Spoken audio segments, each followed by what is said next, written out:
Thanks for joining us on the ReaderHouse Author Roundtable. I'm Alice Stockton Rossini. Adnan A. Musallam, affectionately known as Ad here in the U.S., where he finished high school, went to college, earned a master's, and a Ph.D. in History and Middle Eastern Studies. He also served in the U.S. Navy. Musallam details his remarkable journey in his book From Bethlehem to the United States, A Christian Palestinian American Journey, Memoirs, 1944 to present. Adnan joins us on Zoom from Bethlehem. You know, Adnan, I thought it was interesting the role the Rotary here in the U.S. played in providing places for you to stay. Let me say that the Rotarians of Wabash, Indiana, they great influence on me.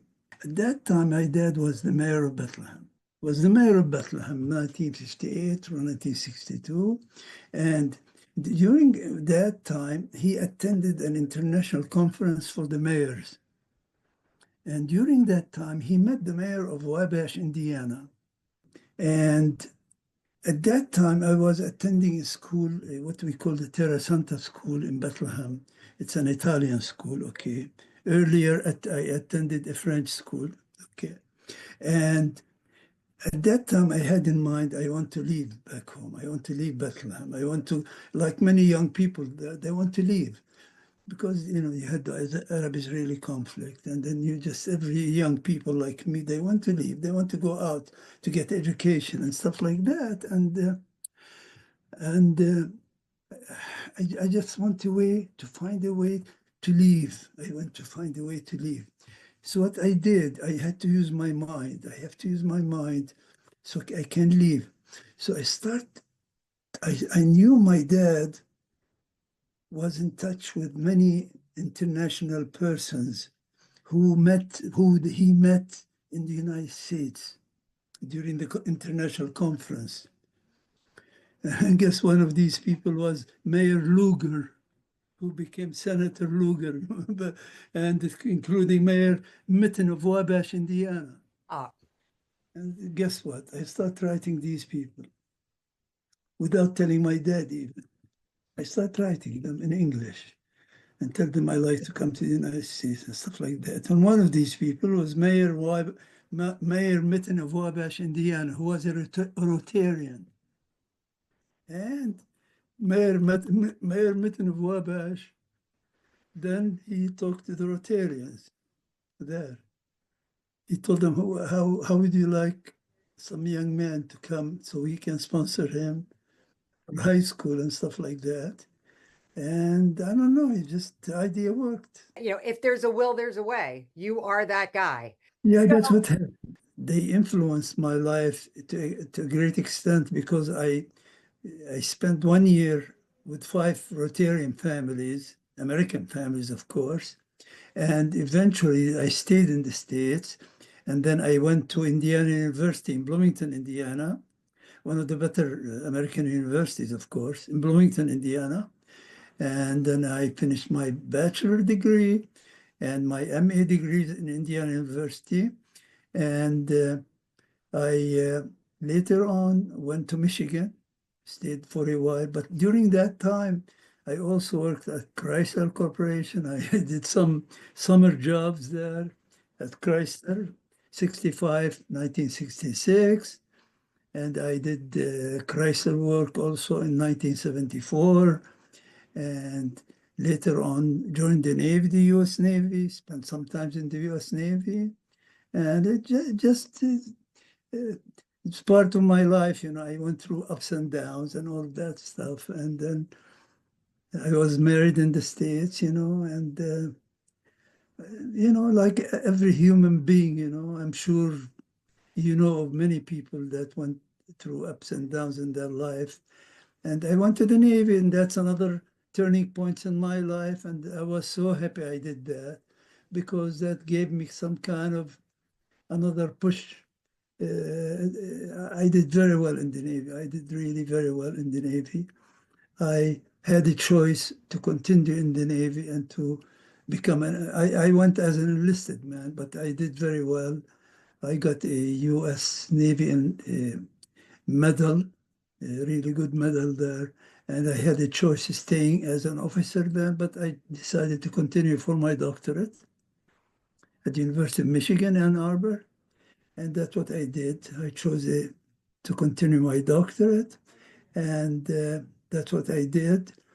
I finished my doctorate, but instead of staying in the States, where I could have made better financially, I decided to return to Bethlehem. Okay. Were there any significant challenges for you in the U.S.?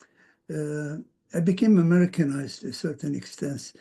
During my stay in the States, staying with American families, I almost forgot my Arabic language. I really did. I forgot because remember, I was about 18 years of age when I left Bethlehem and stayed with American families, went to finish my high school in the States, got my high school diploma, then went to Indiana University, and it was totally immersed in American culture and stuff like that. I lost my Arabic language. I forgot. I couldn't speak it with anyone. I didn't have anybody around to speak Arabic with. But I was lucky enough at the University of Michigan. I got to know some professor of Arabic there, Professor Ramoni, and he encouraged me to start to revive my Arabic and to help him in one of the language courses there to teach American students some elementary Arabic. So I had to learn elementary Arabic as well and to help him teach elementary Arabic. So I had to learn Arabic once again. So that was another wonderful experience at the University of Michigan, So life is full of challenges. The American Navy was a wonderful experience. I went as a sailor. Imagine going as a sailor, man. Went to a ship, a ship. I went to a wonderful ship. But then the captain discovered that I was so much educated, have a BA, an MA. What the hell I was doing aboard the ship as a sailor, So what happened? He sent me over to Fleet Intelligence. He wanted me there. So I spent the rest of my Navy as an enlisted, but I was more in intelligence, And I did very well. Like I told you, I got my, as a U.S. Navy Medal of Achievement, and I was very proud of that, okay? And after that, I chose to continue my doctorate, okay? In Near Eastern Studies, in history. And then, what's nice about going to the Navy also, I served active duty. This means I got also, when I went to the University of Michigan, this means my active duty, I got also some financial help going to the university as well. So going back to Bethlehem had to be a culture shock, right? It was. Listen, I had to go up. I went up. I have to go back to my students to teach them history and to teach them all kind of cultural studies, and I have to use my Arabic language again. Go to the classes and teach them in Arabic. And I tell you, sometimes I had stage fright. Sometimes I had stage fright because of the Arabic language. But eventually I overcame that problem. I overcame it until today. I have easier to use the English language than to use the Arabic language, okay? Even though I love the Arabic language, whatever it, I can use it, okay? So it's been a great challenge to be in the States and to come back and to stay here and to face the difficulties. It is very difficult here. From the time I was born in Bethlehem, I went through a very traumatic experiences in my life. Of course, the Arab-Israeli conflict, the wars, as I was a child, of course. I was born in 1944 during the Arab-Israeli conflict, and my mother's death when I was just a little boy. And then I had, of course, I had to face another traumatic experience, the conflict between my grandmother, the mother of my mom who died, and my stepmother who came in my life, and she had to deal. She was in conflict with my grandmother. So there was a big conflict in the house, and so. But my mom, she had beautiful She wanted her children, one of them, to be a doctor some of these days, whatever it is. So I became a doctor, and I was very happy, but it was a very sad experience, you know. In my first communion, you know, I missed my mom. It was a sad experience, I tell you, to lose your mom when you are so young. And she just went. Do you know what? She was married to my dad in 1934, and my God, from 1934 until the time of her death in 1950, just had baby after baby after baby after baby. It's unbelievable. If you read my book, you should see how many you should see how many sisters I have. How many sisters?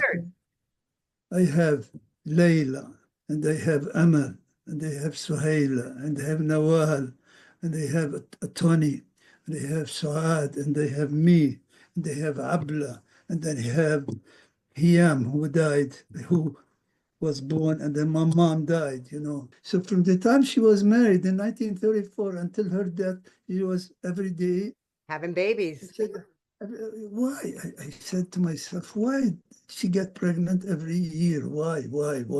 Yeah. I was so sad, you know. Now when I reflect on her life, on my mom's life, I'm so mad.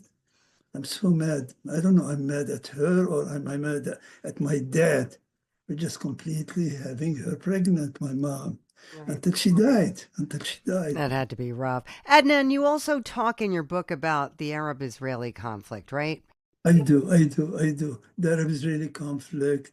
And I talked about a Bethlehemite from my home who happened to think of some kind of an idea. He thought that if you get the Palestinian and the Jews together and you ask them to start to speak a common language, maybe that will help them to communicate with each other, you know, another language.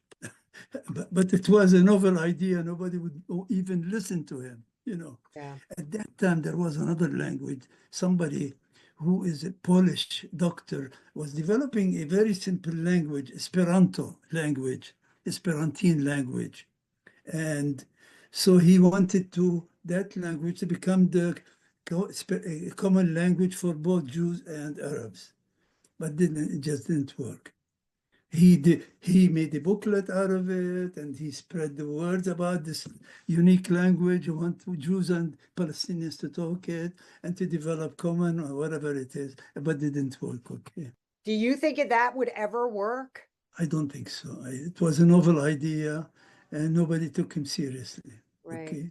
It's even becoming worse right now because, look, I think during Netanyahu period, before October 7th, they're talking about conflict resolution, okay, which means a conflict and you have to resolve it and stuff like that. And then Netanyahu came during, if you remember, during Trump's years, I'm talking about before October 7th, and he brought some Arab countries and they made peace with them. They forgot all about the Arab-Israeli conflict, okay? And then you have the October 7th thing, and now you have a very extremist now in the Netanyahu cabinet, you know, and they are trying now to take the West Bank, you know, and we know things are getting more now. It's a very sad state, especially in Gaza, and October 7th, and I don't know, things are not very. I pray for the day when the Arabs and the Israelis can sit down and they can live a normal life like a regular human being. Yep. When? I don't know. All right, Adnan. The name of your book, From Bethlehem to the United States, A Christian Palestinian American Journey, Memoirs, 1944 to Present. Next week, we're going to talk about another book you've published entitled Posthumous Impact on Radical Islamists and Global Jihadists, The Life and Thought of Sayyid Qutb, 1906 to 1966. I'm looking forward to that. Thank you. Thank you, Alice. Next up, Samy Ibrahim. He's led a fascinating life. He's a mechanical engineer and as a result became part of history during Egypt's conflict with Israel over Sinai and the Suez Canal. The name of his book, Crossing the Suez Canal. Samy, you say you had to get this story out. Absolutely, yeah. The main focus of the book was about how the Egyptian army crossed the Suez Canal in 1973 to start the process of regaining Sinai back from Israel. Israel took Sinai from Egypt in 1967, the Six-Day War, and Egypt tried to get Sinai back. Nothing was happening, and until the 73 crossing of the Suez Canal and destroying the Bar-Lev line and proving to the world and to Israel that Egypt can restore its land back. And my role in there was essential, and that's really the key feature of the book. Tell me about your role. I was a first lieutenant with the Egyptian Corps of Engineers, and I was drafted after my completion of my bachelor degree in mechanical engineering from Ain Shams University. Each college graduate of Egypt had to join the Egyptian army in that time to build a new smart army and a new capable army, educated people. And my battalion was an amphibious carrier battalion, which we trained for 6 years how to use those amphibious carriers to transport vehicles, artillery, soldiers, and equipment across a water obstacle. And also the main part, or the part that I did, was to help another company of military engineers to open a gap in a very high earth wall built by Israel on the eastern side of the shores of the Suez Canal. It must have been frightening, but it had to be fascinating work. Absolutely, yeah, because the canal as a waterway was a very, very difficult obstacle to cross from the point of view of being about 200 meter wide, like close to 600 feet, the width of the canal, and the depth is about between 20 to 40 meters deep. Wow. To get the large container ships to cross or to pass through it from the Red Sea to the Mediterranean, or vice versa from the Mediterranean to the Red Sea, carrying all, like I would say, more than 60% of the world trade coming from the East to the Europe and vice versa. And it was imperative that you get that back. But wasn't it some misinformation when Israel decided to take, Sinai? It was because Egypt wasn't allowing Israel to bring its ships through, but it was a result of misinformation. Yes. Like it turned out to be just a big political mess, right? Yeah, like if you were in the Middle East in the late 1966 and the early 1967, I was a young person in college at the time, but just following what was happening, there were attacks on Israel from Syria in the north. And the attacks intensified. And also there were attacks from the Palestinian people they trying to regain their land that was taken by Israel. And Gamal Abdel Nasser was the president of Egypt at the time. So in the spring of 1967, the attacks increased, and Gamal Abdel Nasser wanted to help Syria. And there were a lot of rhetoric at the time, as you have heard in or read in the books or heard in, then this is like almost 60 years things happening in that time. So Nasser, was having a big animosity against Israel. And that was the sentiment in the Middle East in that time. Mm-hmm. And the sentiment is, we're going to take Israel and going to throw them in the sea and clear the land of Palestine from the Israelis. And that was the imagination of the people. Obviously, there were a lot of animosity, and Nasser carried the theme of the Arabic nationalism, and was also connected to Russia and trying to implement socialism and all these things. So foolishly, he threw the Egyptian army into Sinai and said, we're going to go and we're going to liberate Palestine from Israel, with no plan, with nothing. And he just put the full army in a desert.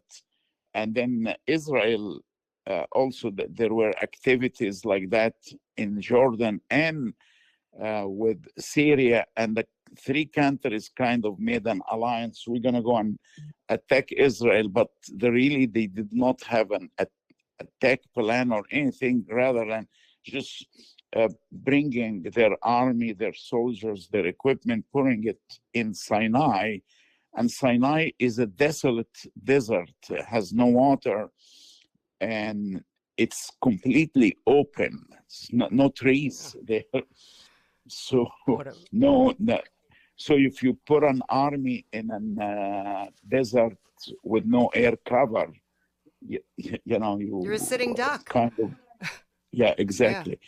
So on June 5th, 1976, Israel made a surprise air attack on the three countries and wiped out the Air Force, the Egyptian Air Force, and probably the Syrian Air Force in one day. In 5 days, Israel was able to completely occupy Sinai. The Egyptian army had to withdraw after losing the Air Force, and tens of thousands of Egyptian army soldiers were killed. Yeah. And it was a big setback to Egypt in 1967. But the time that you're talking about and the time that you were involved, actually, when it was all over, resulted in a peace agreement. Yeah, so I was in college during that 6-day war, and when I graduated, every Egyptian man was drafted. And we trained for 6 years on how to cross the canal. And we succeeded in crossing the canal on October 6th. Was another surprise attack from Egypt and Syria during that war. And the end of it is Egypt to prove to Israel that you obtain peace by negotiation, not by war. Yes. And Sadat was a really brilliant president. At the time, Nasser died in 1968, and Sadat came, and Sadat was brilliant. He said, okay, I proved to the world that the Egyptian army can fight. And we destroyed the Bar-Lev line, the obstacle that Israel built on the eastern side of the Suez Canal. And he was brilliant. So he pursued peace. At the time, Kissinger, the Secretary of State. Right, Henry Kissinger, yep. Mm-hmm. Henry Kissinger, and he was brilliant, and him and Sadat became kind of friends, and through negotiations and It took 6 years after that till the Camp David Accord and Egypt signed a peace treaty with Israel.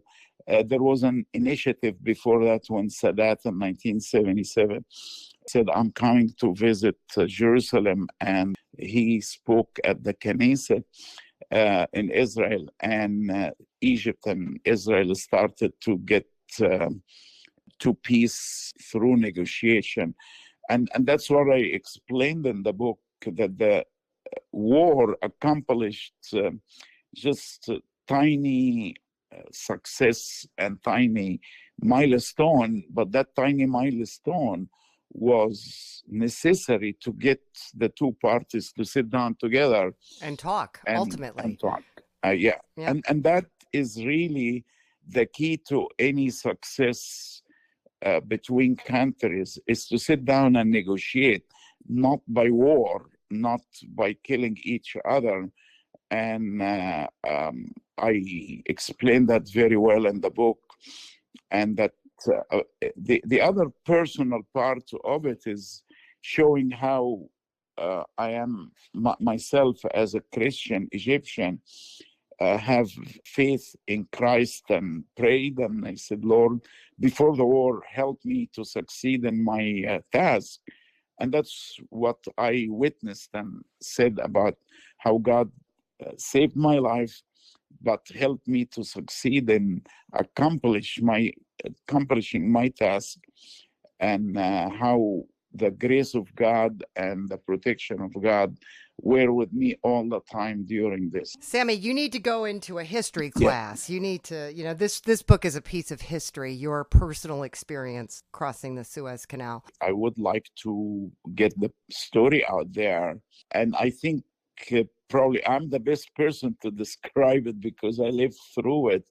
Yes. And I'm a peace advocate. I am not for war.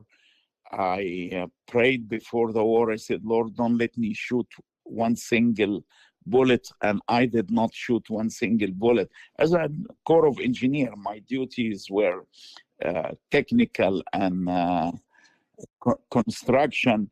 But God answered my prayers because I'm for the preservation of lives, love of one towards the other.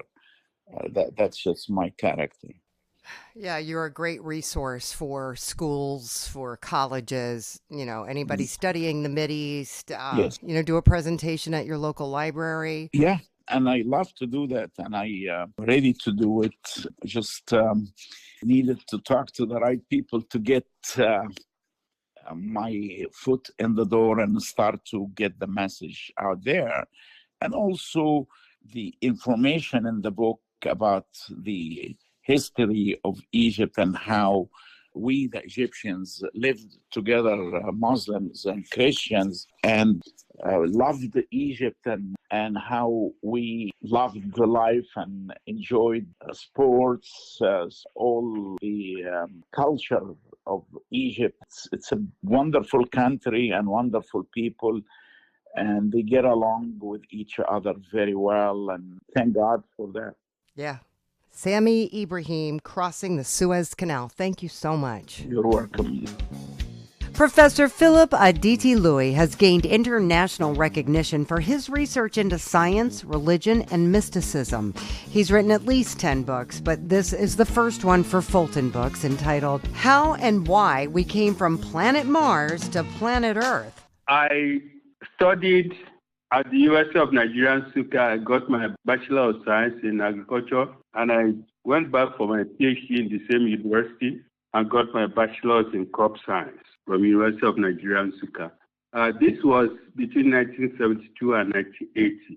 Now, you've spent decades researching human origin, purpose, the future of human existence. And in your book, you detail new scientific theories and revelations on what you call the missing link between science and the spiritual.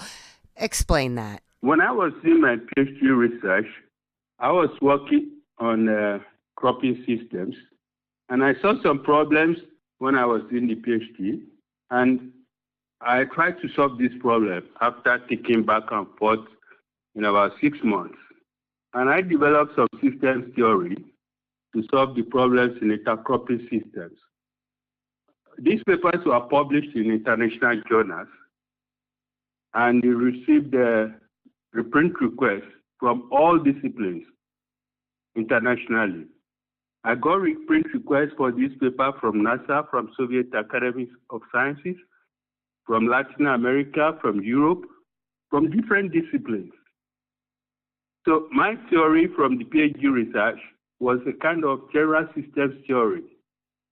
And I saw the connection between my discovery and all disciplines, including religion, including science, and so on and so forth.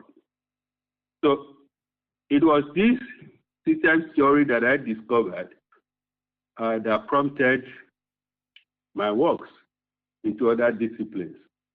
So I started connecting the dots based on my systems theory. How do you lay this out in your book? I had a eureka experience during my PhD work. With that experience, I was able to connect the dots. It's the same model, whether it's humanities, whether it's social sciences, whether it's engineering, this general systems theory applied. And so the first book, my Eureka experience, detailed this experience. My second book, which is Religion, Science, and the Future, tries to fill in the missing gaps in human knowledge. Because most of the problem we have is that we have missing gaps in knowledge. Okay. And so if you can connect the dots, then of course you're going to fill those gaps. So that's what my book pointed out, the Religious Science and the Future. And the information that I got from those two books, the dots I connected, led to the third book, which is why we came from planet Earth to planet Mars. Because when you look at all the world religions, you see a lot of science, but this science is presented in some kind of rudimentary form, but they're highly advanced.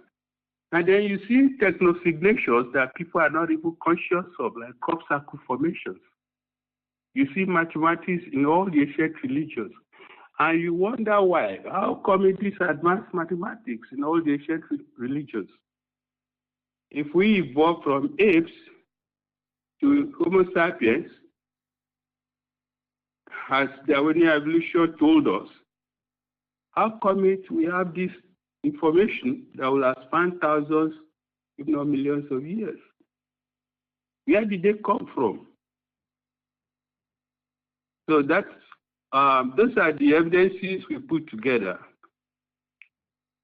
to advance that we did not evolve from apes, and I don't think that a supreme God, a supreme intelligence called God, created the universe, created the earth, the planets, the sun, and the moon, and human beings by fiat in 7 days. So this rudimentary but advanced knowledge must have come from far off in the past. And where could it have come from? It must have come from our ancestors. From where? Not on this planet, but it must have come from somewhere else. And the only candidate planet for that kind of science and technology we see in ancient works was the human ancestors who migrated to planet Earth from planet Mars. So ultimately, we are supposed to achieve a kind of perfection. Yes, because we have the potential to attain that perfection.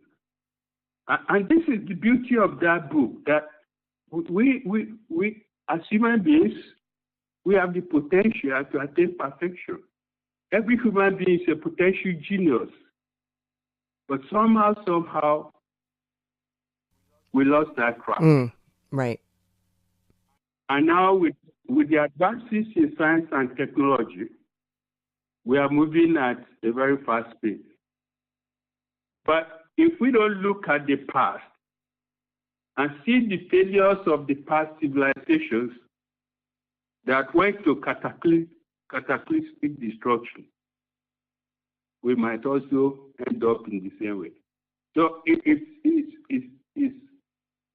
there are two possibilities. Either with advances in science, we experience our full potential and move forward to advance the human civilization, or we mislead ourselves with modern technology and come to a cataclysmic end. And this has been the general opinion with all technologies. It could be for good, it could be for bad. And that's why they pose existential. So this book it's a warning to us. Absolutely. Yeah. Now, when you come over here to the United States, where do you lecture? The last time I came, this was 2016, 2017. I came as a Fulbright visiting professor, a scholarship that awarded by the State Department, Institute of International Scholars in New York. Okay. I was invited to Lincoln University to lecture on science and religion. Okay. And I helped to develop a course. In science and religion, which I co-taught with some faculty in the university. I also taught courses in theology and political anthropology in the university with faculty members. Okay. So will you be back to talk about how and why we came from planet Mars to planet Earth? Absolutely. If I get the opportunity, I want to do that. All right, Professor Adetiloye, thank you so much. The name of your book, once again, How and Why We Came from Planet Mars to Planet Earth. Thank you. Willy Vil emigrated to the U.S. from Haiti after high school, only to hit one brick wall after another on his way to becoming a financial advisor. He really didn't think he had a book in him until about 2022, and now he's published Life Goes Both Ways. What was your turning point? When I went back to school, after my first semester, I was acing the classes and everything. Second semester, A's. Then I realized, I said, I can write. So, so let me tell my story so I can tell the world about my story. This is a true story too. That's my story. So you came to the U.S. from Haiti after high school? That's correct, yes. Without your parents? That's right, yes. It was very tough. A huge transition for me. So, thanks to the Lord. So I made it. So I could have lost my mind. Well, you say in your synopsis that you went to live with your brother. That's correct, yes. And it seems that everything you tried didn't work out. That's correct, yes. When I left the country, I made lots of promises to my family to help them financially. And then, I don't know, within 3 months, things didn't work out for me and my brother. So I was out of his sight. I wasn't living with him anymore. And then a good Samaritan offered me to stay with him a little bit. Then after 3 months, that was in Brooklyn, New York. So why did your brother kick you out? I don't know. So people change. Maybe a little misunderstanding. So, yes, a little misunderstanding because when he left the country at a very early age himself. So he was up here, he was in the United States without my mom and my dad. So that's tough. Yeah. So you ended up living with a Good Samaritan in Brooklyn. Yes. And then 3 months later, some members of the family, cousins, they came to Brooklyn to pick me and ask me to go upstate to live with them. That was another life.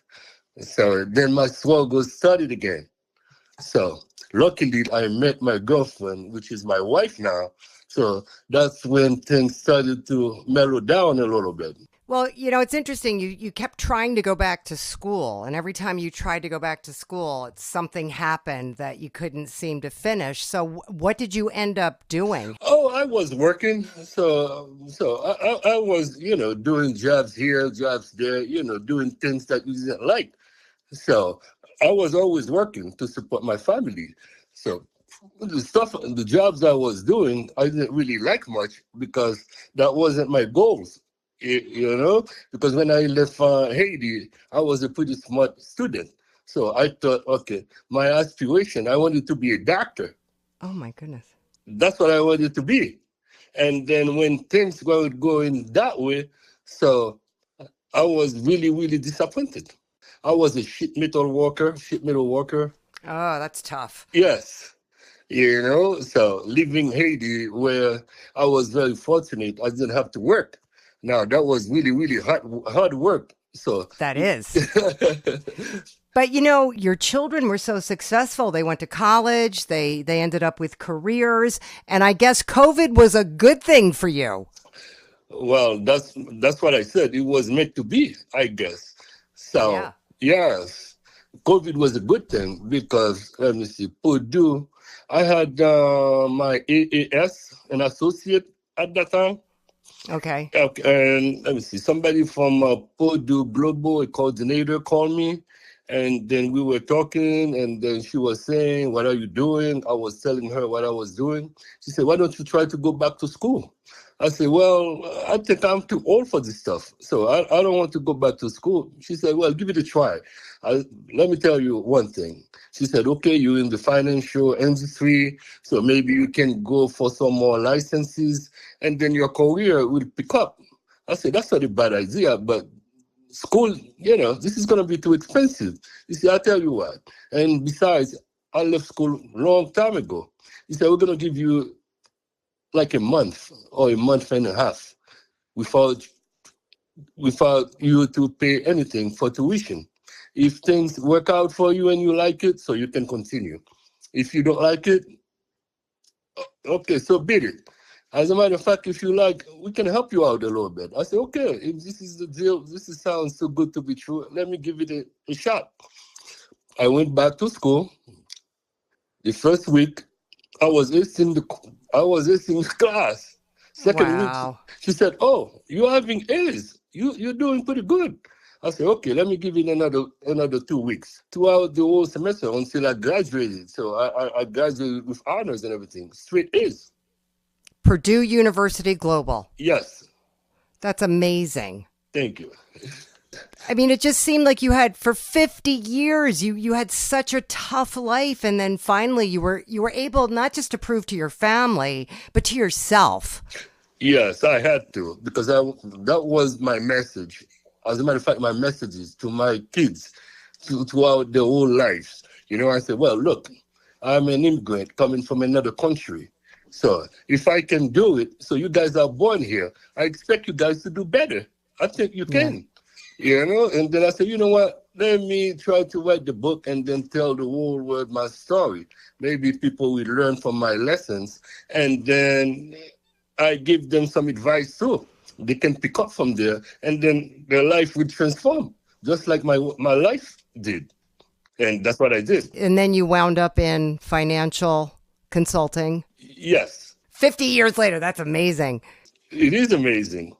So, if at my age I can do all this kind of stuff, so I think other people can do as well. Well, you got to really want to do it, and you got to really believe in yourself. That's true. And people must be so inspired by your story when you tell them. And so what I think, with hard work and devotion, so you can be anything you want, you can do whatever you want in life. You just got to work hard. Things are not going to work your way. So just like I said in the book, it can go both ways. Life goes both ways. Sometimes you're going to succeed, sometimes you're going to fail. Just because you tried and you failed doesn't mean you have to give up. You have to keep trying. Keep trying, keep trying. Sometimes you need to step back, ask a professional, ask a mentor, somebody that, can guide you toward the right direction. Sometimes it could be that whatever you're doing it the wrong way, but that doesn't mean you can't do it. Right. How are you telling people about this book? Okay, I've been on social media, doing ads on social media, and then selling it to friends, families, and people who goes to church and stuff. This is how I've been selling. That's great. Willie, I'm so proud of you. Oh, Are you thank going to keep writing? Yeah, yes, I am. Yeah, I have another part of this book. This book hasn't done yet. This is part one. It's going to be part two. I'm already halfway, almost finished with the second part. Great. Well, maybe I'll talk to you again. And also, I'm trying to write, kids' story, Oh, geez. So you got to write children's books too. Children's book, yes. All right. That Good one, for you. Thank you. Willy Vil, life goes both ways. Thanks so much. Oh, you're welcome. Thank you for having me. Lesley Sunas did clinical research for a long time. She also has a master's in psychology. Well, now she can call herself an author, too, with the publication of her book, The Beautiful Life of Laura Humphrey. So what was the inspiration for this? I had actually wanted to publish it back in 2010 or 11, but I started writing it and I had young children and I just knew it wasn't very good. I thought, this is not what I want to do. But I just kept thinking about it for, 13, 14 years. I would jot down some of the ideas for the characters. And I just started thinking, what would make sense? That's really how I did it. Like what would, and using some of my background in psychology, I thought, what would make this person tick? Why would they do this? So I started kind of jotting notes, and it was really just, a year and a half ago that I thought, I'm going to try this again. I feel like the time is right. My kids are a lot older. My youngest is, well into high school, and I think I could actually put the time into it to, get it how I wanted. And that's what happened. It just came so easily and so naturally. My mother and grandmother, a lot of my family members were teachers. So I thought I wanted to use the idea of a teacher. And I definitely wanted to use music because I have a background in music as well. And my mother taught music for a while. But I came up with the idea of doing more musical theater so she could develop more of a relationship with her students. And I wanted to use a teacher who had been married and divorced with no children, I thought that would work better with her developing the rapport with different students. And at the beginning of the novel, she has a life-threatening diagnosis. And so those students that she helped come back, and then it goes back in time, as when she was teaching those students to show how she really impacted them. And also it reaches into her, goes into her current friendships, and just titled it The Beautiful Life of Laura Humphrey because it's really about her life and the impact she had on other people. Can you give me an example of the kind of impact that she had? Yes. Okay. One of her students was a very high achiever, extreme perfectionist, and had a difficult relationship with her parents. They were very, very demanding, and just nothing she ever did was good enough. And so the young woman had a lot of anxiety, and Laura really helped her, and she was good friends with the counselor, and together they helped this woman, channel that a little better and handle some of her perfectionist tendencies. That's one example. Another example is a young man who, he was adopted. His early childhood was very difficult. He was socially awkward, and at the end of the chapter, he was even becoming suicidal, and she really reached out to him, and he felt like saved him and, helped him get back on the right path. So those are two examples. Yeah. How does her illness play out? Well, she goes through chemo, and then, like I said, the kids come back, and then I don't know how much I want to give away, but it is a big part of it because she's, I think it's the illness. I think people think they have a lot of time to tell you things, and I think her illness maybe spurred these kids and even her friends to, just kind of reach out and say, this may not have been a big deal to you, but it was to me, and how what you did for me, you may not even realize. And I think the illness kind of was what made the people think, I don't know how much time we have. I'm going to reach out to her and make sure she knows.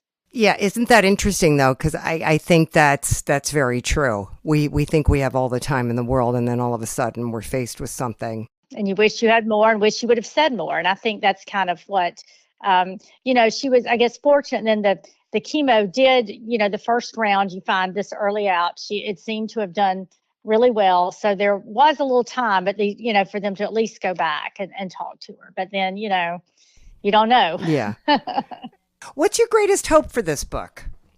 Well, I mean, I would love for it to be made into a movie or a series, a Netflix series. That would be fabulous. But I realize that's, not necessarily likely. But if it happened, that'd be fantastic. I would also be interested in just having it get out there. I mean, I've had a lot of people that I can reach out to through my social media, my contacts. But I would love for it to get more out in the world, and just I think it's a book that a lot of people I talk to, and I like to read quite a bit, but I think it's a book that does have faith as a part of the book. And I don't think there's that many of those out there that are fiction, but that also have a faith component, and that it's somebody that you feel like maybe you can identify with, rather than Right. somebody, when you read a book and you think, I have nothing in common with this person.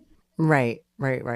And faith is part of the message, you're saying? Yes, it is. It is part of the message. The Laura Humphrey is a person of strong faith, and she's active in her church. So, I mean, it's not a book that necessarily, mentions it on every page or anything. It's about it goes through her story, but it is a part of the book, if that makes sense. So, book club?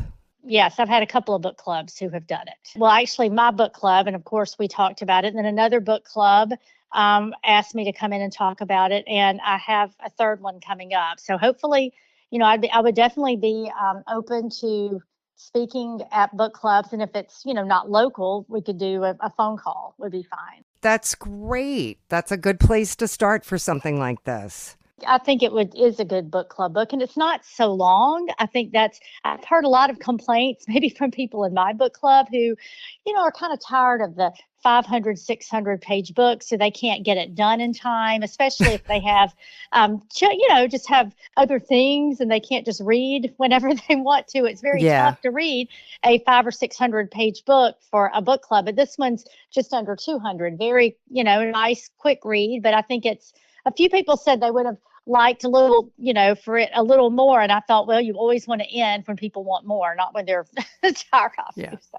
You going to keep writing? I'm going to try. Yes. I have a couple of ideas, and I'm just, I have to ponder them a little more, but I am going to try to keep going. All right. The name of the book, The Beautiful Life of Laura Humphrey by Lesley Sunas. Thank you. Thank you. I appreciate it. With a Ph.D. in systematic theology and emotion science, Zachary Brigante has published The Cycle of Consequence: Why God Created Sin on Purpose. What exactly is systematic theology? Systematic theology is understanding the way that people think about God and the way things work. And that's what my curiosity was. My driving force behind my education was trying to understand why the world is the way that it is. And so I had two choices back in the day when it was like I could go either the theology path or I could go the physics path. And I ended up kind of trying to wedge my way between them. And systematic theology felt like more of an origin behind.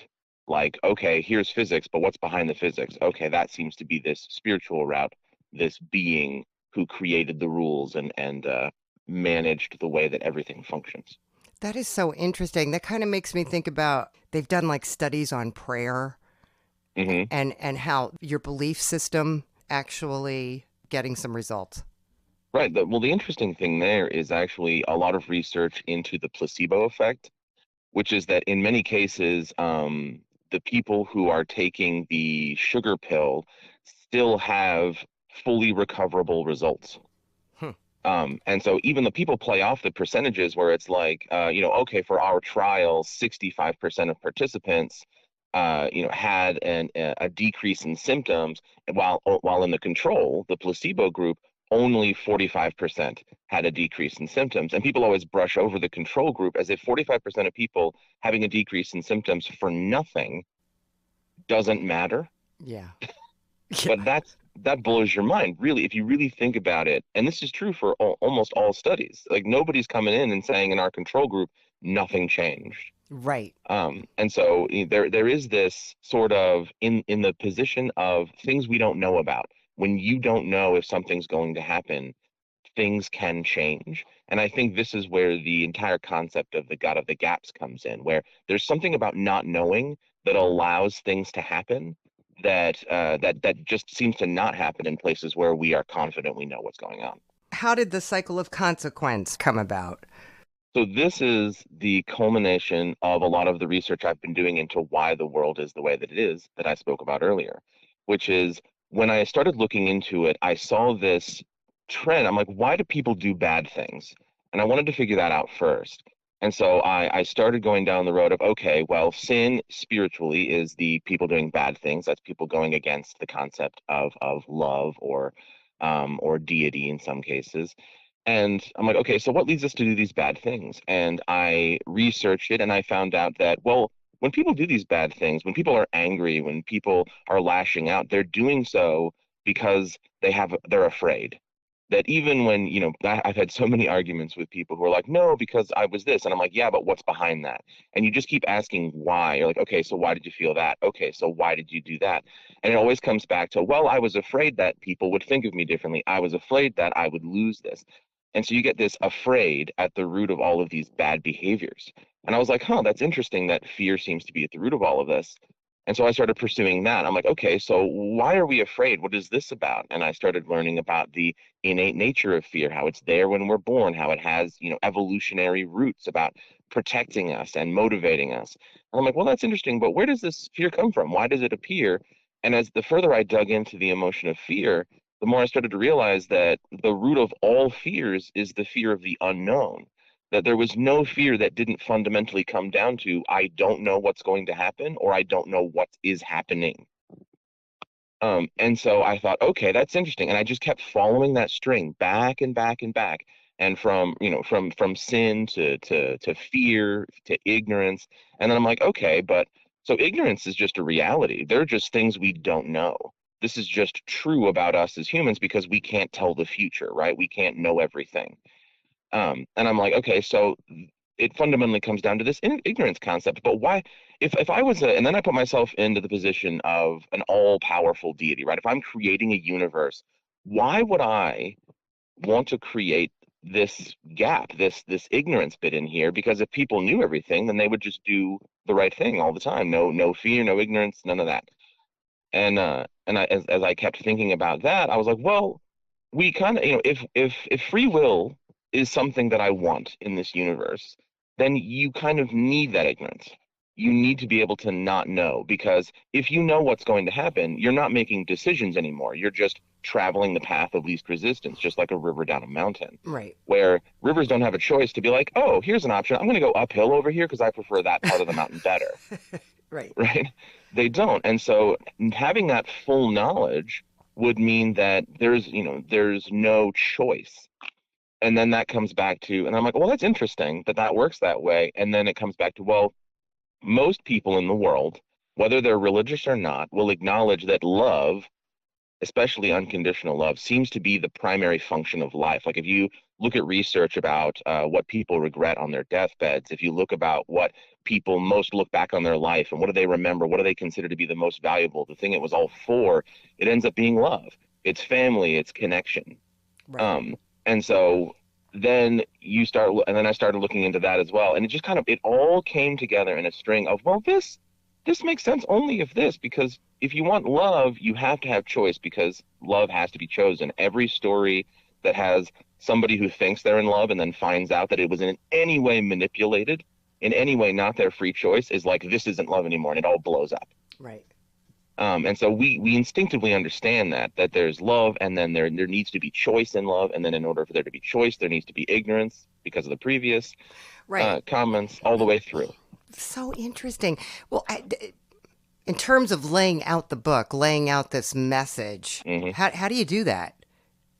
So that connection I just told you essentially started to appear as this kind of loop in my mind, where I saw this connection from love all the way to sin, and I'm like, well, this is really interesting. If I can just lead people along this path that I've discovered, where if I started here and I'm like, well, you can see that because of this, and because of this, and it starts to come all the way around full circle when I realized that the way that you combat ignorance is with knowledge. Like if you're in the dark, the way that you are not afraid of the dark anymore is you turn on the light and you have knowledge that there's nothing there. Right. And so then I also realized that knowledge is the key to love, that you love through knowing someone. The more you know about someone, the more you love them. And then I realized that through this connection, that you can make it a full circle. And I thought, okay, a circle is something people understand, right? People want to come into this and say like, okay, I can see this path all the way around and there's a way out of it. It's not just like, oh, there's a path to sin existing and we're stuck here. Right. It's no, there's a path to sin and then there's a way out. And so that was the way I wanted to lay out the first section. But there's actually a second section to the book called The Simpleton's Creed, which kind of came out of this desire to simplify everything. So if I can break down the way the world is by using the cycle of consequence, how can I help people live in that world intelligently and spiritually and in a way that satisfies them and doesn't cause, chaos and fighting all the time through fear, right? Because we know that it's that ignorance and fear that leads into it. So I wanted to eliminate that as much as I could. Right. And I went into so I decided to attach to the cycle of consequence the Simpleton's Creed, which basically just says, hey, if you believe in a God of unconditional love, then that's great. Follow that God of unconditional love. And then if that's true, if you do follow that, then that's all that matters. And that if there are other people out there who follow unconditional love in different ways, who cares? Like, let them do that and let the fruit of that labor be evidence, right? Let the way that they live and the things that they do prove that they follow that. And as long as they do, regardless of what name they use, regardless of what rituals they practice, as long as they're following that concept, there really shouldn't be any other issues in there. And I learned that from travel, really. I mean, I've met and interacted with Muslims and Jews and Buddhists and all kinds of religions from all over the world. And there's this fundamental core there of, do we love each other? Do we love that which we are pursuing? And the answer is yes. Then the answer is we can get along, and there's no reason not to. Right. Well, can we accept our differences? Can we be okay with that? Right. And part of that understanding is when you meet someone and you're afraid because you don't know what they're like or how they're going to change things, then you respond poorly. Yeah. And if you can train yourself to say, you know what, my emotions, I'm reacting in fear right now, and it's just because I don't know enough. So if I could just know more, then I can help myself out of this situation. It's just, the bad news is most people just aren't that evolved to dig that deep. I'm curious, what do you do for a living? Right now, I am an ELA teacher at a school for children who have been essentially kicked out of the normal school system because of behavior issues. So they come to me and I see kids who have childhood trauma galore. I mean, some of these kids have stories that could probably be a movie. Yeah. A lot of fear. Right, exactly. And there's a lot of things that have happened to them in the past. And there's a lot of people who look at these kids and see irrational behavior and go, oh, I can't handle that. No hope. Yeah. Mm-hmm. Exactly. These kids are lost causes. Yes. And so to be able to come into their lives and be like, guys, I know it feels like things are completely just darkness for you in the future, but it doesn't have to be that way. And there are people out there who can see you and who can listen and who can work with you through it. And which is why I'm in the middle of getting my license for clinical mental health counseling. Wow, so that I can step in even deeper and really, really use the cycle of consequence to help shape the way people see the world so they can start taking steps back into the light. Doing the good work, Zachary. That's the goal. You must be interesting on a book signing. You should probably go into classrooms. It sounds like you're an academic. Well, yeah. I would love that. Because part of my motivation for it is I have autism, and I've spent most of my life being misunderstood by colleagues, misunderstood by peers, and then needing to go into situations where there are other neurodivergent people and saying, no, I know you guys are miscommunicating with each other, but if you see the root of where you're coming from, the goal of this person is not malice, it's understanding. They want to be understood, and they're frustrated that they're not being. And the interesting thing is that the same thing is true for the neuronormative person. The person who's yelling, the person who's saying, why don't you understand? wants that same thing. They're just trying to reach out and they're missing each other. And if somebody can come in and say, here, actually, there's a gap here, it makes a difference. So are you doing anything? Are you setting anything up? Currently, I am getting ready to go ahead and step into the social media landscape. Okay. Going ahead and working on, I'm going to start doing some YouTube videos and some Blue Sky posts and TikTok posts about the book, about the cycle of consequence and how it can help people live their life differently. But I'm just stepping into that idea of, hey, I think that people want to reach out, because when I have conversations with people in person, when I start casually mentioning like, hey, I have this idea, what do you think of it?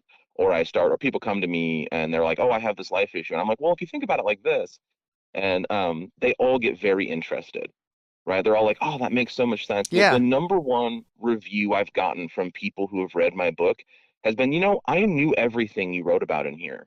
I already knew it was true. I've just never heard it spoken about and set up in this way before. Yeah. And I'm like, and that's exactly what I wanted. I'm like, I know that you know this deep down, but here's a chance for you to see it in real life and actually start applying it to the way that you interact on a daily basis.